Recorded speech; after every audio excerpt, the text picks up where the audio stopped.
Hello and welcome to the True North Show. I'm your host, Megan North. Firstly, I would like to say Happy New Year to everybody. I hope that 2026 is an amazing and incredible year for all of you. I'd also like to thank our sponsors of the show, Quantum Awakening, Beth Lewis, Anne C. Clark, and our lovely guest who paid to be featured on this episode. Today, I am joined by a man who has had an instant and incredible impact on me, both personally and professionally. Nikhil Rughani is an Australian high-performance coach, mindset expert, and founder of Steel Lotus, a pioneering business dedicated to helping leaders and entrepreneurs achieve peaceful peak performance by uniting science, sales, and spirituality. Nikhil draws on more than 20 years of experience in copywriting, marketing, and coaching to guide ambitious leaders into sustainable flow states so they can scale without burnout. His grounded approach blends neuroscience, NLP, which is neuro-linguistic programming, and practical business strategies, translating complex ideas into simple, actionable tools. Previously a senior copywriter, tech industry veteran, and marketing agency founder, Nikhil has led award-winning teams and crafted multi-million-dollar campaigns for CEOs, government leaders, and high-performing business owners in Australia and abroad. As the architect of Steel Lotus, he has created proprietary coaching frameworks that combine cutting-edge brain science with Eastern wisdom traditions. Nikhil teaches master's level students in advertising, marketing and branding at the University of New South Wales here in Sydney, Australia, and is completing his own postgraduate studies in neuroscience and business. Beyond one-to-one work, he designs certification programs for the next generation of peak performance practitioners and regularly leads workshops on flow, mindset reprogramming, and conscious business. A dedicated martial artist and taekwondo instructor, Nikhil embodies discipline, presence, and resilience in everything he teaches. His calm, non-hype style and clear, heartfelt communication invite audiences to redefine success on their own terms, achieving exceptional results without sacrificing well-being, authenticity, or inner peace. Welcome to the show, Nikhil. I'm so excited that we're having this conversation today. Yeah, thanks for having me, Megan. I'm pretty excited myself, yeah.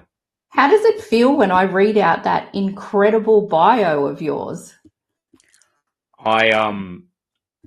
It feels like something quite surreal, to be honest. It's like, wow. Just listening to it, I was like, that just feels like I've done a lot. I've done so much. I'm like, wow. And you know, the funny thing is I look at it and I'm like, yeah, that's just normally me. I tend to do lots of different things, but it's on reflection, it's quite humbling to be given the opportunity to be able to do so much, and to be able to go across so many different fields and then bring them together. And that's really what I think I've been doing the last 15 to 20 years. Yeah.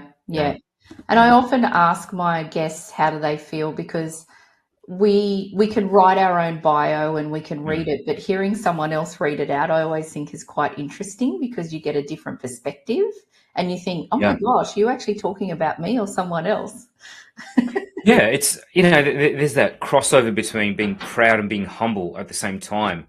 It's like, wow, I'm proud I did all that. And then, wow, I'm so humbled I've had the opportunity to do it. It's almost a sense of, I tell you, it's like I feel honored. I feel very honored. Yeah, that I've had this opportunity. Yeah. Beautiful way to wrap that up. That's really nice, actually. Yeah. Thank you. Yeah. So talking about your career journey, it has been wide and varied over the years. So what was the defining moment that led you to pursue your true passion and purpose? What was happening for you at that time? I always had an interest, I guess, in deeper truths. That's the first thing. From a very, very young age, I've always been looking for, well, why and what's the way to get some clearer answers. And I think it frustrated my parents to no end because they couldn't answer them. community leaders, religious leaders, all these people. When I asked them questions that were too deep, they would laugh and kind of make a joke of it. But there was a genuine curiosity around that.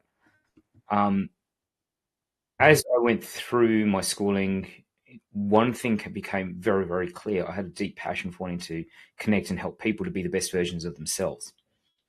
And to that end, I did so many different things. I worked in politics. I've worked in recruitment. I've worked in, I've been a clairvoyant, a professional psychic. There's so many different things that I've done. But ultimately, what I really figured out was that I wanted to help people to become the best versions of who they are. And I think part of that came from idealism. I was a very idealistic youth that, I believe in world peace. I believe that people can be better. I believe that at the end of the day, it sounds a bit hippie, but, we can be a bit, we can come together as a single race of humanity. And I think a lot of that really came from the fact that as a child, I'd experienced a lot of racial attacks in my home country of the UK when I was born. And that wasn't right for me. That just was not wrong. That wasn't correct. And, in reflection, I look at that and I think, that's maybe where the starting point really was for who I became as a person and what I really stood for. So it wasn't a career defining moment, but I think it was more of a life path defining moment more than anything like that. When I realized this is not right. This is not the way it should be. And so it became, how can I help people? How can I help people become really epic and really awesome and the best version of who they are, not some insecure version, not someone else who's trying to fit into somebody's shoes, It's not that type of thing, but who you really trying to be.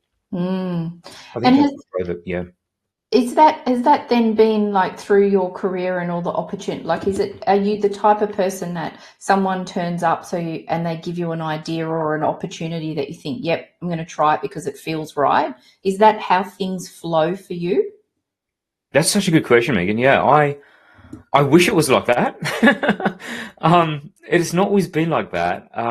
What it's really it's been quite interesting, is that I just get this feeling. I just get this, I guess, a calling, a gut feeling, intuition, call it what you will, that this might be a better idea. This might be a better way to do it. And it usually tends to come to me as opposed to me going out and seeking it. Which has been really, really interesting. So, people may call that intuition, people may call that instinct, some people will call it gut feeling, whatever we call it. The fact is that it comes up, it bubbles up through the surface of my mind. I feel it in my body. I'm like, yeah, that feels right. Let me do that. Let me give it a go. And sometimes it's the most counterintuitive thing, or the counterlogical thing. I shouldn't say counterintuitive, but counterlogical. And it doesn't make sense to anyone else. It doesn't even make sense to me most of the time. But I've stopped trying to make logical sense of everything and sometimes just realize that, trust myself. And that deep trust is obviously something that is really ingrained in you. Otherwise you wouldn't have I don't know whether it's courage, but confidence maybe then to follow whatever is coming up, even if it's not logical, but you just trust it anyway. Yeah, I've learnt the hard way that when I don't trust it, it just takes longer for me to get there. Yeah. And that's actually such a great point that you make, because a lot of people, we're all on a path. We've all got a divine path. But sometimes we can make decisions that, can take us longer, but eventually we will turn up where we need to.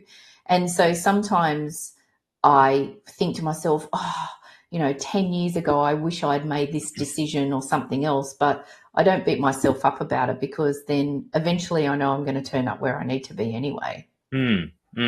That's so funny you're saying that, because only yesterday, I was thinking to myself, wow, when I first started on my journey in my own business, I actually wanted to be a life coach, which is so funny, right? And my first attempt at business as a life coach didn't go too well at all. I had no skills in sales or marketing or anything like that. I knew how to sell recruitment solutions. That was about it. But I didn't know how to sell something intangible like coaching. And somehow, some way, I fell into copywriting. And if you asked me 5 years prior to that, if someone asked me what was copywriting, I had no clue, right? In fact, I remember, just to take the scenic tour on this journey, I had when I was working in recruitment, the marketing manager came up to me and said, "Hey, Nikhil, your ads are really good. They're getting a lot of high visibility. Um, have you considered becoming a copywriter?" And I actually thought he was telling me I was really bad at my job as a recruiter. I was like, "Really? Am I not good at what I'm doing?" He goes, "No, no, no. You've got a real skill in writing. You should consider becoming a copywriter." And the first thing going through my head was, a copywriter? What is that? That sounds boring. I mean, tell me to be an investigative journalist. Tell me to be a novelist, and that sounds exciting. Copywriters are like kind of threw it apart. I said, no, that's not going to happen. Don't even know what it is, so let alone becoming one. Then I went, a few years later, still in the recruitment company, same company. I was running a training on teaching people how to write ads. How fun is this, right? The marketing manager says to me, his name is Phil. I remember very clearly. He's a very quiet, peaceful, gentle guy. He goes, "Nikhil, do you mind if I sit in on your training? I'd like to see what you're teaching these guys." I'm like, "Yeah, come on in, no worries." As we came out of that training, he pulls me aside. He goes, "Nikhil, I told you a few years ago you should become a copywriter, but you've got some really good training skills. Like, people really connect with you." I'm like, "Yeah, I love teaching. There's a teacher in me bursting to get out, right?" And he goes, "Yeah, you should really consider being a copywriter. You can use that skill with your copywriting." Again, still had no idea what a copywriter was. So I went and decided to Google it. And then I found out, I was like, wow, this is the stuff I've been doing all this time. That sounds interesting. Mm. So now we're back at this, my first business in life coaching, right? And I'm wondering what it is I need to do to get clients coming through the door. And someone said to me, "You need better copy." I'm like, "Oh, yeah, I know what this copywriting thing is." So what did I do? Went and did a short course in copywriting just to learn the fundamentals. And I realized, oh, I already know all this stuff. I've been doing Mm. this without realizing. And then I used some of the principles. I did certainly learn a lot. Then I went to go talk to another gentleman about, some of the stuff I was doing. He goes, "Oh, yeah, I need some help with copywriting. Do you think you could write my copy for me?" I'm like, "Yeah, okay." So wrote copy, and next thing I know, I'm making more money as a copywriter than as a life coach. And people are paying me to become a copywriter, and that started my journey. The funny thing is, I wanted to become a coach. I wanted to be able to help people to become the best versions of themselves. 15 years later, I'm finally able to do so with the skills that I needed: the copywriting, the sales, the marketing, but also the ability to be able to develop my own methodologies, my own modalities, my own IP, Mm. which back in 2007 or so, I didn't have that. So I couldn't become a life coach, but now I can. Yeah. And so when we're talking about, you get back on your journey, sometimes it takes longer. Yes, I was just thinking to myself, wow, that took me 15 years to get here, Yeah. but I'm Yeah. finally here. I love that. That's such a beautiful and perfect example of what we were talking about. And Right. Yeah. I think too that, when you talked about like you feel it, I think that it's a beautiful sort of wisdom to impart on the audience Mm, as well, because we if there's an opportunity that comes up or someone says something to you, you can usually feel it in your body if it's a no. But if mm. it's not that horrible feeling and you're like, oh, okay, let's explore it. I think that sometimes we can go with that beautiful feeling of actually this. I don't know where I'm going to go with it. I have no idea what's going to turn up, but Yeah. actually I want to go with that as well. Yeah. Yeah, Yeah. No, I definitely agree with you. Yeah. You can yeah, you can certainly feel it. You can certainly feel yes, it. Mm. definitely, yeah. So one of the things that you touched on when we were talking about your bio is that you sat back and went, "Wow, yeah, there's a lot that I do." Mm. So how do you maintain your mental health and well-being? So how do you maintain it and prioritize it while you're doing all of this work that you do? Yeah, that's I love that question, Megan, because I wasn't always like that. There's Mm, times where I've burnt out repeatedly. Um, right. but isn't it interesting? Sometimes we end up teaching that which we need the most, right? Um, how do I do it? How do I really prioritize my own mental health and well-being and my emotional well-being? I think the first thing I do is I start the day focused just on me, and I'll Mhm. give myself the time.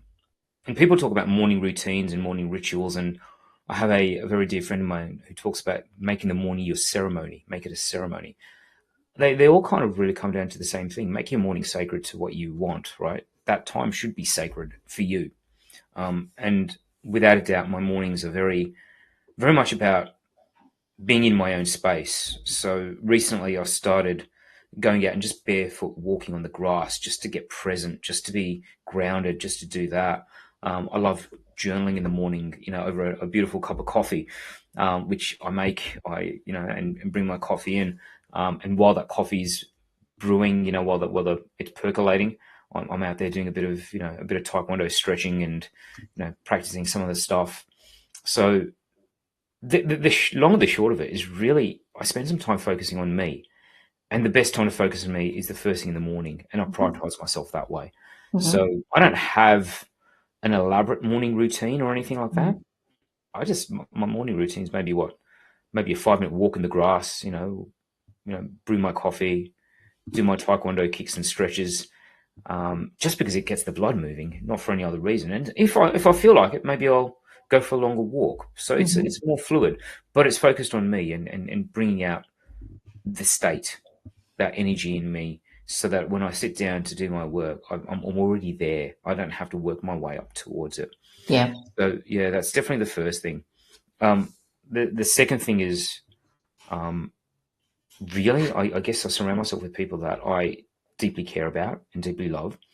My daughter is definitely a big inspiration for me on that one. And when you've got a 16-year-old daughter, who absolutely wants to hang out with you, and it's for everything. We go for walks together. She hasn't yet painted my nails, but she keeps threatening to do so.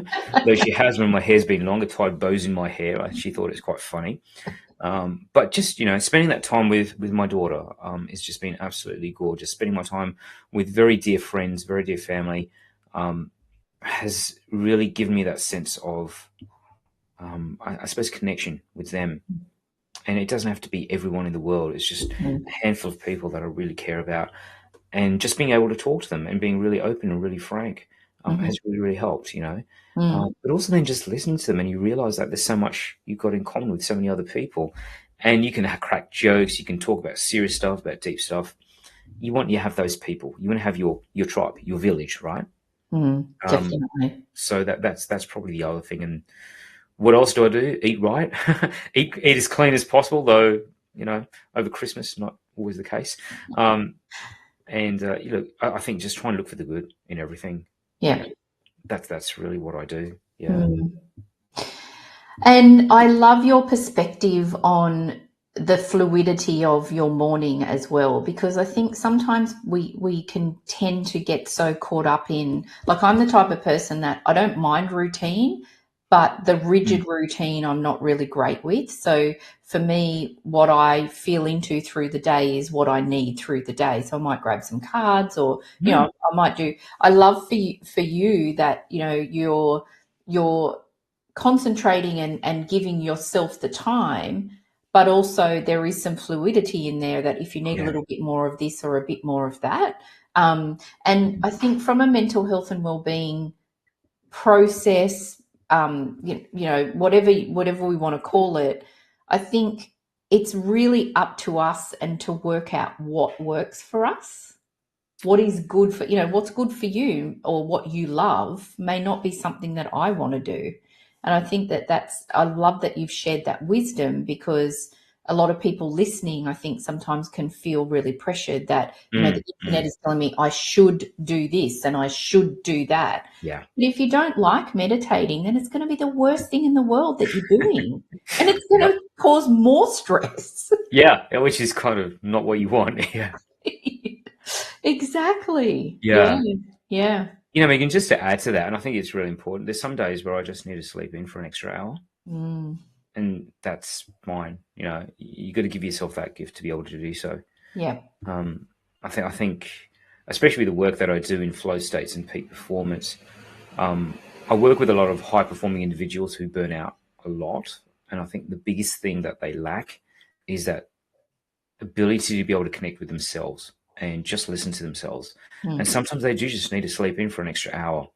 Sometimes, that's really what it is. Sometimes they do just need to get out and get away from everything for a bit. Sometimes you just need time in solitude, away from friends, family, everyone. Yeah. And that's fine. That's what people should do then, Yeah. Yeah, exactly. Yeah.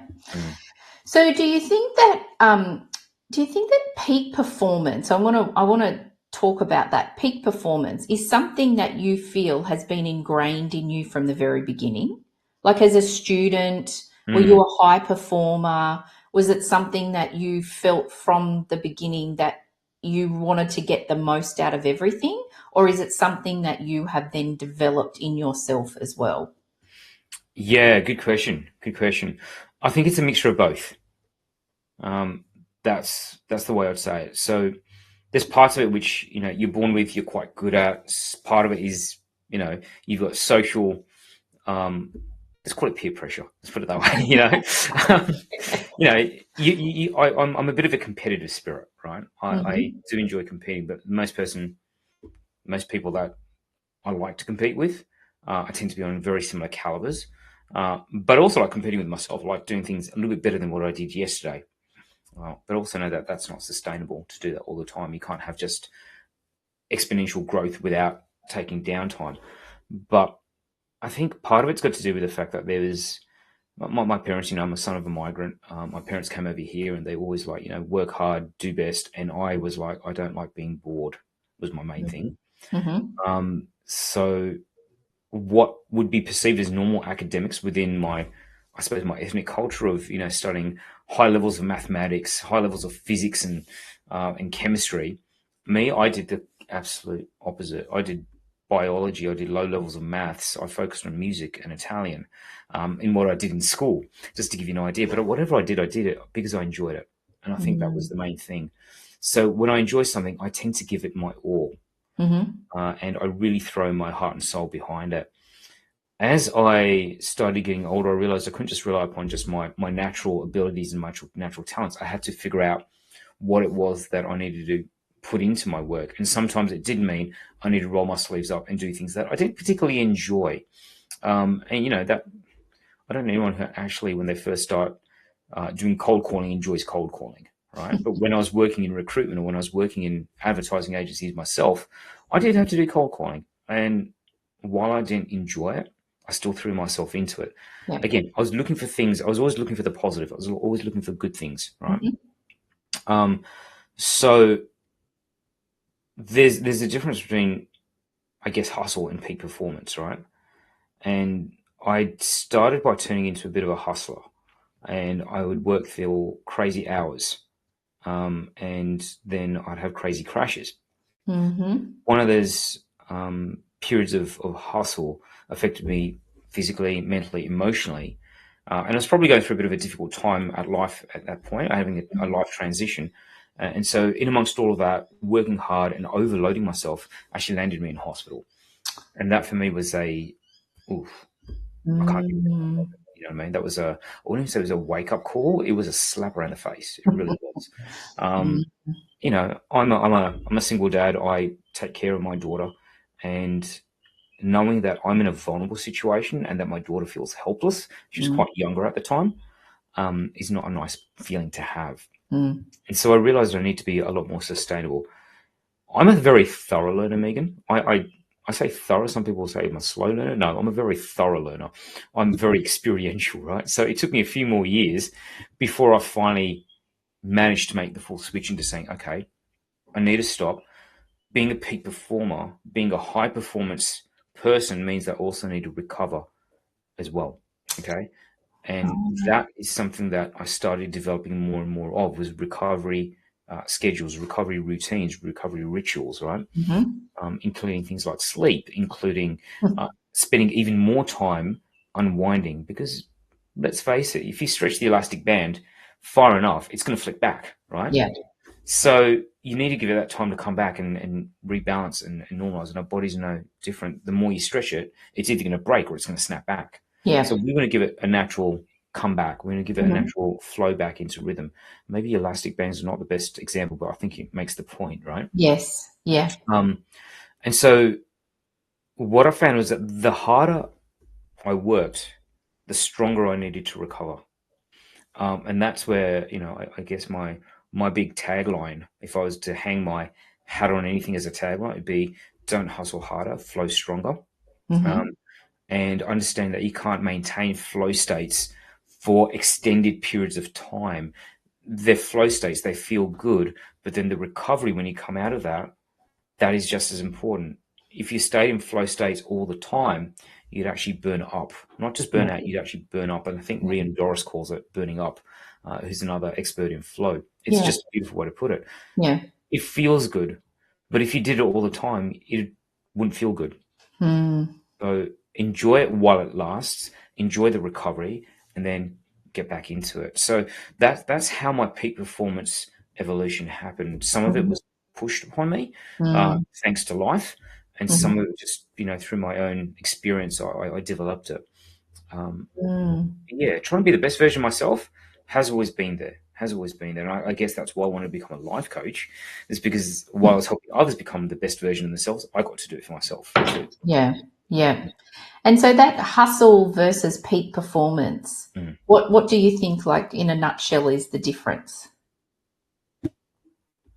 That's a fantastic question. And without a doubt, the biggest thing is it comes down to honoring your body. It comes down to working with your biology, working with your physiology, right? It comes to working with your psychology and your neurology, your nervous system. That's peak performance, right? Peak performance is basically about using how your body and your mind and your nervous system work and going with it as opposed to going against it. Hustle doesn't have that. It's just like bang, bang, bang. It is. You're running up against a wall, and you keep running against a wall until either you break or the wall breaks, right? And that's basically what it is. And chances are, because it's a wall, chances are you're probably going to break. Yeah. Hustle is not about going with your biology. It's not about going with your psychology. It's not about going with your neurology. It's about going without a clear definition of when to stop. And there's times where I'd worked till about 2 o'clock in the morning making sales calls into the United States. That's hustle. Because who in their right mind wants to stay awake till 2 a.m. making sales calls? Yeah, no one. No one. Yeah. But when you're a hustler, that's all you know. That's just the condition you have. Yeah. So as I said, peak performance is about going with your biology, your psychology, and your neurology. Hustle is fighting it. And so unlocking or understanding all of that science-based behind the peak performance for an individual, I'm assuming that each individual will be different when you uncover those things, right? Yeah. Okay. Yeah. So there's a number of different things. Like, for example, when are you most alert? When do you feel the most driven during the day? Like, for some people, they are morning people. Some people are afternoon people. Some people like to work, up until about 11, 12, maybe even up to 2 o'clock in the morning, but they wouldn't be making sales calls at 2 in the morning. That's not good. But it's, people have different rhythms, and they call them the circadian rhythms, basically, your body's clock, right? Yes. And people are different. So you've got to find out what works for you. There is no one size fits all when it comes to that, but there is definitely a way in which you can optimize yourself. And you do need data, you do need tracking, you need to be able to do all of that. But it doesn't need to be rigid. It can be quite easy to do that stuff. Like, it's not as geeky as it sounds. Some of it's very, very easy to do. Yeah. Great. Okay, so I'd just like to take a little moment so that we can hear from our sponsors of the show. So let's just take a moment, and then I've got a specific question that I'd love to ask you in relation to your clients. So we'll come back. We'll also talk about science-based things that you do, and then also the woo that you love to include as well, and many other things. So we'll hear from the sponsors, and then we'll come back. Yeah, of course. Thanks, Nikhil. Thanks.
Welcome back. Thank you for the short break. Nikhil, so when we were talking about hustle and peak performance, do you think that fear of success is a factor in the work that you do with your clients? I think fear in general Mm. is really where I'd go. So I'm just going to bring it up a level. I think fear of failure, fear of success. I think it's fear in general is what I do work with. It's when we look at research of neuro-linguistic programming or even neuroscience, fear is a major driver for a lot of people. Mm. As much as we don't like to admit it, it is actually a motivator for a lot of people too, because it Mm. gets you moving, but it's not sustainable, right? Yeah. So some people operate in that fear, and just like I said, hustle's not sustainable. Neither is being in constant state of fear. It kicks your cortisol into gear, and that's your stress hormone. Your adrenaline kicks in, and you're basically not in a healthy state. Mm-hmm. It's stress is meant to be short term. It's a survival mechanism, right? And we look at our evolutionary neurology and our neuroscience behind it. When we were faced with stress, the stress was a fear against something that was actual. Like imagine a lion about to maul you, Yes. not about being fired from a job, right? Yeah. There's Yeah. perceived fear versus actualized fear, Yes. and stress works best when it's actualized fear, not perceived fear. But as we've evolved our environments, we've actually, we're a species that changes our environment, doesn't evolve with the environment the same way. Mm. What tends to happen is that we don't have the threat of lions and tigers and whatever coming to maul us. We have other fears, and most of it's perceived fear. Mm. So the work that I tend to do is actually break down those fears that are that are perceived fears, and really minimize them. Mm-hmm. Now, fear is healthy up to a point, but excessive fear that stops you from getting to where you want, that's not healthy. Yeah. And if you're using fear to constantly drive you, then that's actually not a good way to operate your life. It'll break. Yeah. Mm. Yeah. And I would imagine too, if you're using fear as your driver, you would never get to a point where you're celebrating where you've gotten Mm. to, because there's no joy in that, because Yeah. joy and fear are kind of opposite, aren't they? So you can't go, Yeah. woohoo, I got there. You'd be like, oh my gosh, you'd need another fear Yeah. factor to keep you going. You would. It's like I remember during a training I did once, the trainer said to us, let's take man of the month, Donald Trump at the moment, right? Everyone talks about, him as a successful entrepreneur, but I think he'd been bankrupt like 7 times or something. Now, love him or loathe him, the guy's a brilliant business person, but, he's also been bankrupt. And he said, when he recovered, he said, at any moment, in time, we're conscious that we could lose everything that we've got. And so we have to work as hard as we possibly can to make sure we don't lose it, right? Mm, That's fear-based, but that's not mm, sustainable, yeah. right? It's the same case. Like if someone's not able to celebrate their wins, like you're just pointing out, Megan, it'd be like saying, I want to make $1 million. They've made $1 million, and it's like, great, now I've made it. Now I've got to protect that $1 million and make sure no one else can get it. Now I've got to make sure that I can hold on to it, and so they're in a constant state of fear. Yeah. And coupled with fear is anxiety, right? Yeah. Coupled with fear is anxiety. So that's when it comes to success or failure, I believe the two go hand in hand. And when we learnt NLP again, one of the presuppositions or one of the assumptions is that there's no failure, there's only feedback. Yeah. And someone recently gave me a beautiful version of that. As a function of that, there is no success, it's only feedback, right? Oh, yeah. And so everything is just feedback. It's just data, and you know what to do more of and what to do less of. And if people thought like that, I was like, wow, that's such a great perspective to take, right? Absolutely. Yeah. Yeah. Now we don't think of fear and failure as absolutes, good and bad, black and white. We just think of it as, okay, it's just the next step of what we need to do or not do. That's it. Mm. Right? Yeah. And Yeah. so there isn't a real fear of success, I guess. Yeah. Yeah. It's if you look at it from that perspective. So I talk to my clients about there is no failure, there's only feedback, and what I've started incorporating now, and there's no success, there's only feedback. Feedback. Yeah. Yeah. Yeah. Which then I think I love that, Nikhil, because it gives, for me, it feels in my body then that it's a moment in time, and it teaches you to be present. Oh, yeah. Because the ego won't come in when you're thinking, oh, I'm so successful. The ego will be, oh, well, actually, I've got some feedback and someone got a lot out of what I've just done. Oh my gosh, I'm so happy that I've been able to work with that person. There's Yeah. no ego there at all. None. It's None. feedback from them. Just feedback. Yeah. Yeah. Wow, thank you. Aha moment number one. Thanks very much. That's a pleasure. Yeah. It was an aha moment for me when I heard it too. I was like, that Yeah. is magic. That's powerful. Yes. Yeah. Yeah. Very powerful. So obviously, a lot of your work is science based, but where does the woo come in? So, what type of woo really excites you when you're working on yourself or with your clients? Cool. I'm going to answer this in a couple of parts. So, yeah, science forms the foundation of what I do. Mm-hmm. I look at it when I work with business owners. I use a triangle. So, if I was to imagine a triangle divided into three layers, at the very bottom you've got strategy. Okay, Mm-hmm. when things don't work, right? Business leaders, business owners go to their strategy and they keep trying to fix their strategy, right? There's about 20%, if we use the Pareto rule over 80-20, which most people are familiar with, there's about 20% of people who realize, okay, I'm kind of flogging a dead horse here. I need to shift something. And what they do is they tend to go into shifting their mindset. Mm-hmm. Okay. And that's a really powerful thing to do, because when you can shift your thinking, then it opens up more. But what happens when you outgrow your mindset? Okay. And this is what's happening more and more I'm seeing. Again, using Pareto, we're going to go into that third part of the triangle. Of those 20 people, as I said, or 20% of the people that are actually focusing on their mindset and they realize they've outgrown their mindset, what's left for them? That's when I look at their energetics, right? And that's where I start looking at it, right? From an energetic point of view. Now, I'm a very grounded type of spiritual person when it comes to business. Outside of business, I'm as hippie as they come, right?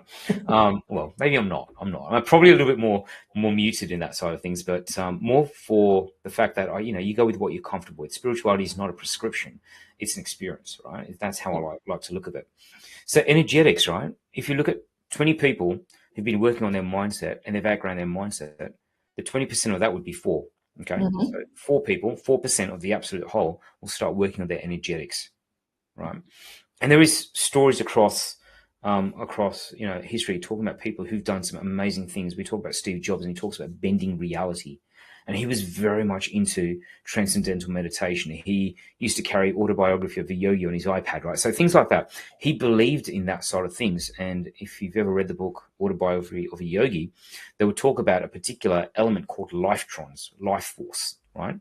And that was basically, in Eastern mysticism, we might call it chi or prana, right? Mm-hmm. Things like that. That's the stuff that I start working into the business side of it, is how do we deal with shifting energy? And some of that might come with realignment. Some of that might come with reconnecting with purpose. Some of that will come with developing intuition. Okay. And I take a scientific approach to intuition, right? Understand that there's an unconscious mind, but also if you are more esoterically inclined, we can go into deeper levels of that, right? So that's how I start from a business point of view. From a personal point of view, I grew up raised with Hindu philosophy, and I call it Hindu philosophy. I don't call it a religion because it's not.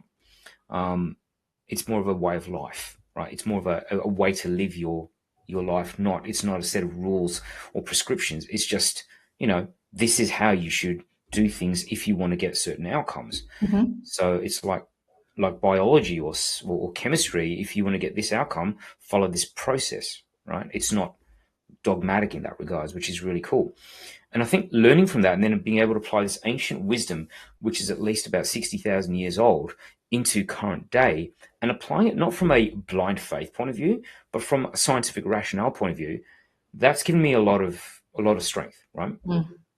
Now, I do things like burn incense, right? I do have some crystals. Mainly they were gifted to me, but I do like my crystals.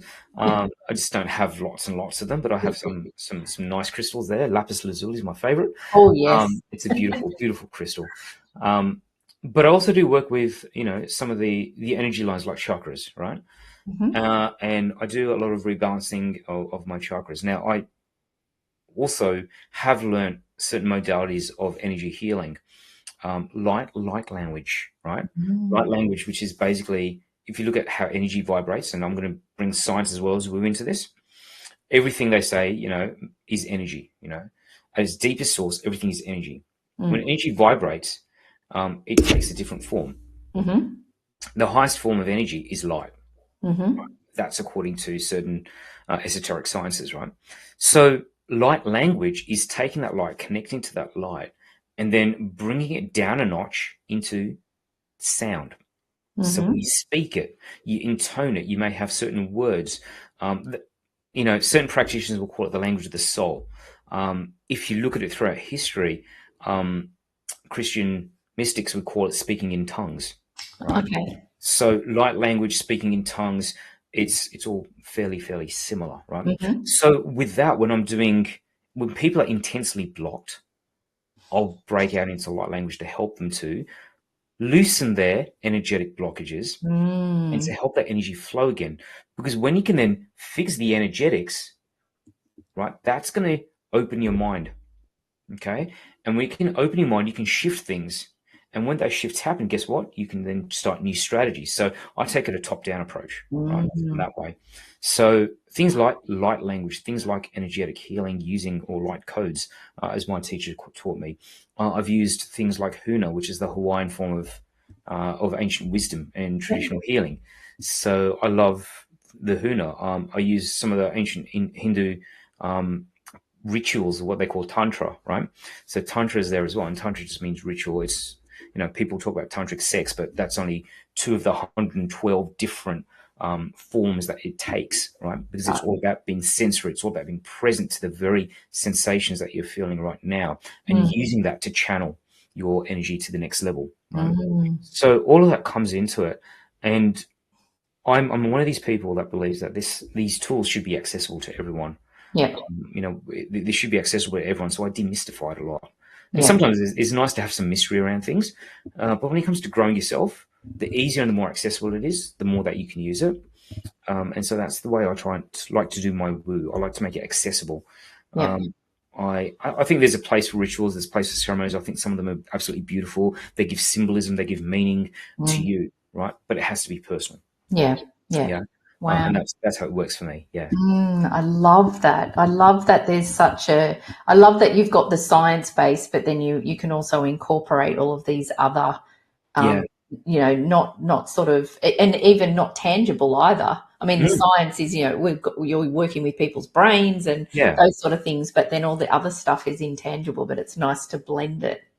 Do you know what, Megan? Yeah, it's true. And I guess I came to this realization that science and spirituality are not two distinct things. They actually work together, right? Yeah. And they all should work together. And I strongly believe this, that spirituality should be normalized as a business practice. And the reason why is because both science and spirituality look for truth, okay? Yeah. One does that through experimentation and research. The other does it through experience, right? But ultimately, both come to the truth. Yeah. The pathway shouldn't matter. In fact, they should be both working with each other. And I'm just going to paraphrase or paraquote, as I say, Einstein. I think this quote was attributed to him, which he said, "Science without spirituality is lame, and spirituality without science is blind." Right? The two need to work together. Okay, interesting. So I think the two work together. The two really work together. And I think the third sphere of that is really business. So I talk about sales, science, and spirituality as a 3-circle Venn diagram. And it's the intersect of that. That's where I find my passion. Right? Wow, it's amazing. So given that we're in the first week of 2026 and the first week of a new 1-year cycle, because we've just closed out the 9-year and we're in the 1 year. So a lot of people, I would suspect at the moment, are reviewing where they are. What are they going to do next? What's this year going to bring to them? So what one piece of advice would you give to someone who's thinking of exploring their true passion and purpose? Wow, that's such a cool question. Is there just one thing I can say? Well, one or two. We've got a few minutes. So you've got a few minutes. Yeah. Good question. So look, the way I say, the very, very first thing I'd say is trust yourself, right? If I go back and think about all the times that I've done things, from becoming a tarot card reader, as a professional psychic, to, going into the tech field, to going into politics, to going into recruitment, to starting my own business, everything came down to me just following that guidance from within. Okay, that trust from within. Yeah. There's a lot of people who will tell you what to do, but well and truly you already know. Okay, you know what you really want. And one of my favorite quotes which I heard is that your heart's desire is God's will, right? Your Yeah. heart's desire is God's will, right? Mm, And if you look at like all the, a lot of the modern philosophies as well as some of the ancient philosophies, they say there's a God within you who wants to experience the world through you. And it is your job, it is your solemn duty to give that God or goddess within you the experience that it craves. So go ahead and just do it, right? There's always going to be things that you will feel. There'll be hesitations and things like that. If you want to do it, just trust yourself. You will find a way. You are here, right? You've been through tougher things before, I'm sure, and you're still here. yeah.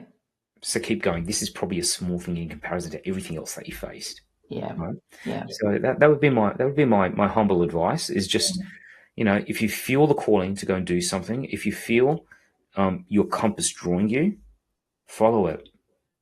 Because if you miss this opportunity, then regret is not something you want to live with. Yeah. Yeah. Follow your true north. Follow your true north. Yes. That's what I was alluding to. Without being cheesy. Hey, you can be as cheesy as you like. Oh, sweet, done. So, we're actually coming to the end of our conversation, which I'm really sad about because honestly, I think we could have spoken for hours. There was so many more things that I wanted to ask you. So you might have to come back next season. Yeah, sure. I'd love to. So I'm going to ask you the same question that I ask all of my guests before we finish our conversation. So what is one lesson or truth that you've learned on your journey that you wish you had known earlier? Oh, such a beautiful question. Such a beautiful question. So what comes up for me straight away is there is strength in surrender. Okay? You don't have to fight every battle. Okay? And not everything is a fight. And I got this where this particular quote comes to me from the gentleman who taught me how to read tarot and astrology and palmistry, who I actually apprenticed for 3 years, like I was that into it. And he said, the lesson for you, Nikhil, the lesson for Scorpio, which that's my star sign, he says, is there is strength in surrender. And I was like, yeah, whatever. I'm at that time was 20 years younger and that much more passion and fire and lack of wisdom, right? But I found out, like, the more I try to control a situation, the less I could actually control it. Okay. And just knowing that not every battle needs to be fought. That's the first thing, right? Pick and choose your battles. Choose what's really meaningful and important to you. And then let go and let the universe do its thing. Okay. You just have to go out there and be the vessel, be the conduit to fulfill what you've put out there. All right. And I'm not saying don't be passionate, but don't be attached to the process. Sorry, don't be attached to the outcome, right? Don't be attached to the outcome. Be attached to the process. Be committed to the process, right? Yeah. And just do it. Show up to the best you possibly can. And as long as you keep doing the best you possibly can, you will get something from it. Okay. And sometimes it will just feel uncomfortable. Sometimes it will just feel yuck. Sometimes you'll be like, I don't want to do this. Great. Roll up your sleeves, put on your big boy pants or big girl pants. And, if you really want it, you'll make it happen. Yeah. Yeah. And so I'd imagine in that piece of wisdom is also that trust, isn't it? That innate trust that you have in yourself. Yeah, and I think that's where I'm going with the surrender side of it. It is a matter of trust. That's where the surrender comes in. When you can trust yourself, it's easy to doubt yourself. When everyone's zigging and you want to zag, it's easy to doubt and ask yourself, am I doing the wrong thing? It's easy to go with the flow. But I'm assuming, Megan, that anyone who's watching the show is a little bit different. They're not made to fit in. And just recognizing this, in fact, this was the advice I gave my daughter the other day, is, hey, babe, listen, you and I are not here to fit in, right? And if you're watching this, I have a feeling you're not here to fit in. You're here to do something amazing, amazingly powerful. That God or goddess that's sitting inside of you is out there to do something super, super exciting. Honor that. Surrender to that. Trust that. And I wish I'd listened to myself 20 years ago. Yeah. Yeah. Yeah. Well, hindsight's a great thing, isn't it? Yeah, it is. Yes. But that doesn't mean I won't listen to myself that way now. Yeah. Yeah. Mm. And so what's on the cards for you for this year, for 2026? What things are you looking to achieve? Yeah. Yeah, look, I've got some amazing ideas that I want to share with the world. And the first one is, look, peak performance is something that I've been wanting to do for a long time. But I realized that, as I said, I'm not here to fit in. I'm not here just to be a coach. Part of what I'm looking to do is actually create an opportunity for other people to be able to be peak performance coaches in their own right and bring their own magic to it, to bring their own life experience to it. So one of the things that I'm launching headlong into this year is to actually create that opportunity to teach more people how to do what I do, bringing together the sales, the marketing, the copywriting, but also bringing together my IP, my methodology, and the ability to be able to teach you. So if you remember at the very beginning of this chat, I said there's a teacher inside of me bursting to get out. I'm Yes. finally able to do that, and able to teach from this 20 years of experience and teach you, out there how you can become a peak performance consultant, a peak performance coach, a trainer, a mentor, how you can use all of the tools that I've got that I've spent the last 20 years gathering and putting together and go there and do it yourself. Wow. Amazing. Yeah. That's Yeah. exciting. It's pretty exciting. Honestly, it makes my heart sing just thinking about it because Yeah. it's the culmination of the last 20 years. I feel like finding my time is, I wouldn't say finding my time has arrived, but it feels like finding the time has arrived to bring this to the world. Yeah. Right? Yeah. Yeah. Yeah. So Divine timing. it's what it is. I had a friend of mine, his name's Chris, he would tell me, there's only two things in the world that will help you to get to where you need to go: the right time and the right people. Right. And so I think the timing's right now. Yeah. Mhm. Wow. Oh my gosh, that's so exciting. Well, I Well, it look is a number forward one, isn't to it? It's a number one year, isn't it? So absolutely. time for many Yeah. things. Yeah. Yeah. I look forward to toddling along on your journey with you. Yeah, I'm excited. I'm excited. I'd love to have you along with me. Yeah, that'd be so cool. Definitely. Yeah. Definitely. So thank you so much for everything that you've shared today. I knew our conversation would be incredible, and it was. And I'm actually really grateful to have spent this hour with you, because usually when you and I spend time together, we're formulating ideas, and we've Mm, got a project on the go at the moment. So it was yeah. actually nice just to have this time and just sit and listen. So thank Yeah, I loved you. it. Thank you. Thank you. I'm just absolutely, grateful for this opportunity. And I know people talk about gratitude, but definitely I feel it. Yeah. Yeah. Thank you. Loving Thank it. you. And I'd also like to thank all of our amazing and dedicated audience, our supporters, and also to the sponsors of this show. I hope that you all have a wonderful and amazing rest of the week. And I look forward to seeing you all again next week. And thank you again so much, Nikhil. Thanks, Megan.